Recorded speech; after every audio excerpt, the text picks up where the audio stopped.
akkam jirtan kabajamtoota hordoftoota maatii Irree Miidiyaa. Oduu har'aaf qabanne dhiyaan isin biraan geenna. Oduu wajjin ani Irree Sabaatiin. Oduu keenya har'aatiin aanaa Qaaqiitti gocha finxaaleeyyiin amantaa da'oo godhatan raawwataniin lubbuu namaa darbee qabeenyi mana amantaa manca'uu naannoo Somaaleetti uummanni waan nyaatu dhabee mana kuusaa midhaanii naannoo isaatti argamu cabsuun midhaan hiratu gatiin xaa'oo dachaa oliin dabaluun qonnaan bultootatti yaaddoo uumuu fi akkasumas Al-Shabaab pirezidaantii mootummaa naannoo Somaaliyaa irratti haleellaa raawwachuuf ta'uun saaxilamu wal duraa duubaan kan isin biraan geennu ta'a. Madhuma sagantaa keenyatti nu faana turam.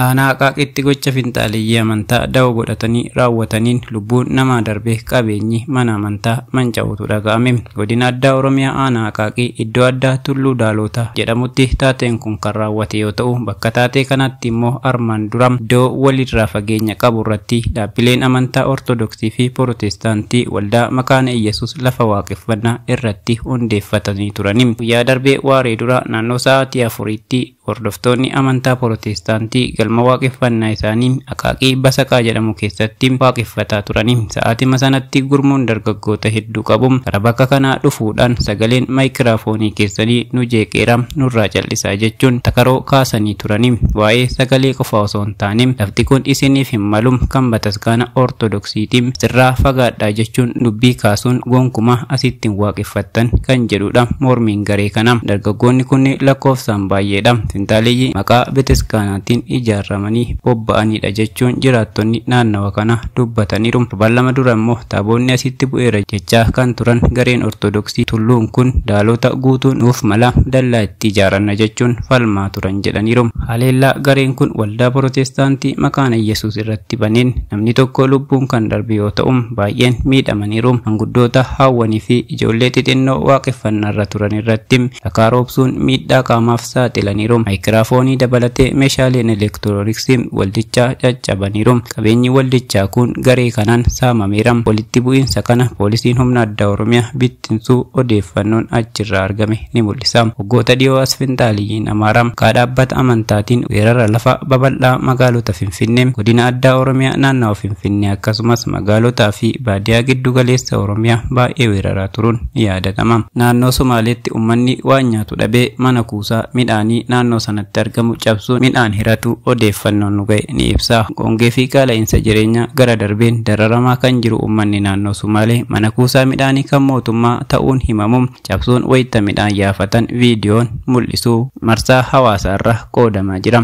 Gochi kun magaalaa Qeelaafoo jedhamtutti raawwatamu kan ibsan maddeen oduu naannichaa fi qaamoleen garaagaraa gochichi dubbii hayyuu siyaasa Oromoo Piroofeesar Maraaraa Guddinaa waggootaan dura dubbatan uummanni beela'e abbaa aangoo nyaata kan jedhuun wal qabsiisaniiru. Aangawoonni mootummaa naannichaa isaan waa'ee hawaasaaf hin dhimmamne uummata hongee fi qaala'insa jireenyaa hamaan waxalamu dagatanii saamichaa fi faayidaa dhuunfaa adamsuu irratti kan bobba'anidha. Uummanni filannoo dhabe saamichatti cehaa jechaatti jiru. Qaala'insi jireenyaa daangaa darbee fi hiyyummaan hidda gadi fageeffate biyyattii keessatti taatee kana oliyyuu hordofsiisuu mala jedhameera. Itoophiyaatti gatiin xaa'oo waan dabaleef lafti keenya utuu homaa ittiin facaafamin turuu danda'a jechuun qonnaan bultoonni yaada isaanii ibsataniiru. Gatiin xaa'oo barana kan waggaa darbee waliin yommuu laallamu parsantii 50 oliin dabaleera. Kunis qonnaan bultootaaf mata dhukkubbii erga ta'ee bubbuleera. Bara darbee xaa'oo kuntaalli tokko kan birrii 1,700 gurgurame yoo ta'u barana gatiin isaa dachaa oliin dabaluun qarshii 4,200 galeera jechuun qonnaan bultoonni himataniiru. Qonnaan bultoonni gatiin akkas dabaluun isaa kun qonna isaanii irratti miidhaa guddaa akka uumus dubbataniiru. Karoorri koo barana xaa'oodhaaf birrii 22,000 oomishan nan baasa kan jedhu ture. Amma garuu dachaa oliin dabalee birrii 50,000 ol darbeera. Kanaaf akkam godheen midhaan facaasa jechuun qonnaan bulaan yaada isaa kenne tokko dubbateera. Gatiin dabalaa deemuun kun midhaan xaa'oo hin barbaannee fi baasii hin baasisnee akka filannootti akka ilaalan isaan taasiseera. Qonnaan bulaa geettee hanga ammaatti xaa'oo tokkoyyuu hin binne bonaafiyyuu namarraa liqeeffadheen facaasee kamiin akkan deebisee kaffaluyyuu yaaddoo natti ta'eera jedhaniiru. Qonnaan bulaan biroo obbo Shumatis yaaddoo wal fakkaatu qabu. Ganda keenyatti ganamaa fi galgala haasaan dhimma xaa'oo erga ta'e bubbuleera jedhaniiru. Lafa isaanii midhaan guutuuf yoo xiqqaate NPS kuntaala 8 fi xaa'oo yuuriyaa kuntaala 4 akka isaan barbaachisu kan ibsan qonnaan bulaan kun kana bitachuuf ammoo dandeettis waan hin qabneef furmaanni biraan yoo hin argamne tumatti qotuu akka hin dandeenye himaniiru.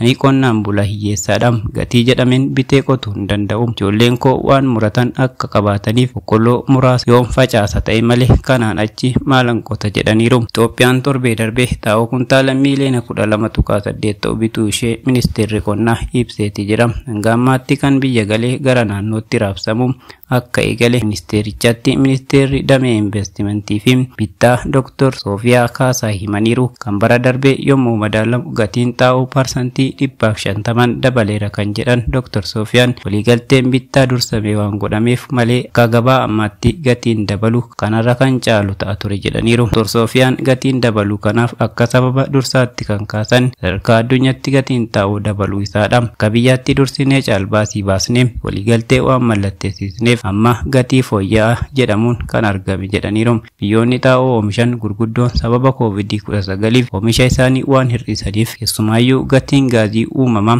xaa'oo yuuriyaa jedhamu oomishuuf barbaachisu waan dabaleef warshaaleen oomishan haala waan ta'aniif akkasumas chaayinaa fi raashiyaan amma oomisha isaanii biyya alaatti erganii waan hir'isanii turaniif sadarkaa addunyaatti hanqina guddaa ta'e uumamuu isaa akka sababaatti ibsaniiru. Adeemsi bittaa kan barfates sababa kanaan irra deddeebiin caalbaasii baasuuf waan dirqamaniif akka ta'e eeraniiru. Ta'us garuu xaa'oon amma seenu bakkeewwan dursanii facaasan adda baasuun naannolee seeraan akka raabsaniif hojjetamaa akka jiru Dr. Soofiyaan ibsaniiru.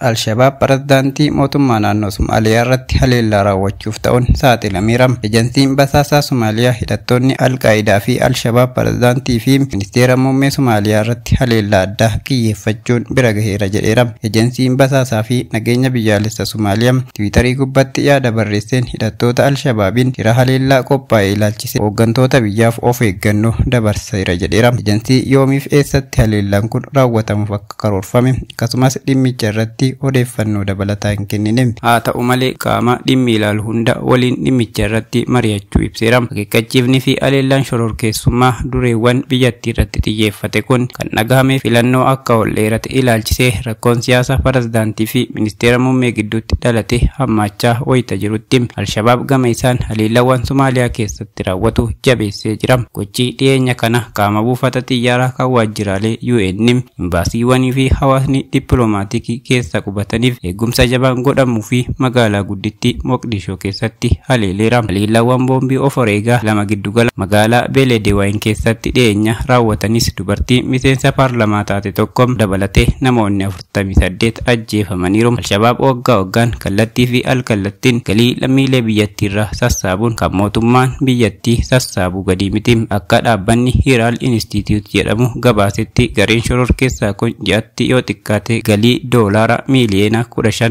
galfata jedhaniiru. Harki caalaan galii kanaa immoo magaalaa guddoo biyyattii Moqdishoo irraa argamas jedhaniiru. Al-Shabaab bara 2021 keessa doolaara miiliyoona 24 ta'uun meeshaa waraanaa bitachuun qorannoon dhaabbata Moqdishoo keessa jiru hojjetame beeksiseera. Hiraal Institute gabaasa haaraa baaseen gareen kun bara 2021 keessa galii doolaara miiliyoona 180 ta'u walitti qabeera jedheera. Kanaanis maallaqa doolaara miiliyoonota hedduun meeshaalee waraanaa ammayyaa waggaa waggaan bitachaa akka jiru dhaabbileen walabaa qorannoo gaggeessan ni himu. Kabajamtoota hordoftoota maatii Irree Miidiyaa oduun keenya har'aaf qabannee dhiyaan kana fakkaata. Oduu birootiin hanga walitti deebinutti nagaan nuuf tura.